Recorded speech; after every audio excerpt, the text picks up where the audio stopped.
Hello, welcome to my channel. మీరు ఏ ప్లేస్లో ఉన్నా కూడా ఈజీగా చేసుకునే ఫ్రైడ్ రైస్. దీనికోసం ఎటువంటి సాస్లు యూజ్ చేయలేదు. దీన్ని ఎలా చేసుకోవాలో చూపించబోతున్నాను.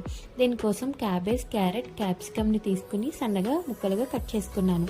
మీ దగ్గర క్యాబేజ్ లేకపోయినా లేదంటే వేరే వెజిటేబుల్స్ లేకపోయినా వేరేవి యాడ్ చేసుకోండి. దీంట్లో మీరు కావాలంటే బీన్స్ కూడా యాడ్ చేసుకోవచ్చు. నేను పేర్లలుగా మా బేబీ కోసమని సొరకాయని కట్ చేసి డప్పలం కింద చేస్తున్నాను. అది తనకి తినడానికి ఈజీగా ఉంటుంది. జస్ట్ దాన్ని బాయిల్ చేసి స్మాష్ చేసి పోపు పెట్టి రైస్లో కలిపి పెట్టవచ్చు.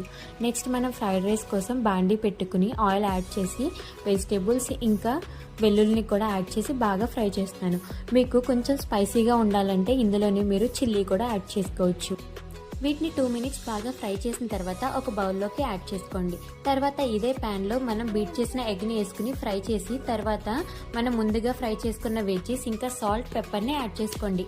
పెప్పర్ని మీ టేస్ట్కి తగ్గట్టుగా యాడ్ చేసుకోండి. కొంచెం మీకు స్పైసీగా అనిపించాలంటే పెప్పర్ని ఎక్కువ యాడ్ చేసుకుని తర్వాత బాయిల్ చేసిన రైస్ని కూడా యాడ్ చేసి 2 మినిట్స్ హై ఫ్లేమ్లో టాస్ చేయండి. మీకు ఇలాంటి మరిన్ని ఈజీ రెసిపీస్ కావాలంటే నా ఛానల్ని సబ్స్క్రైబ్ చేయండి. Thank you for watching.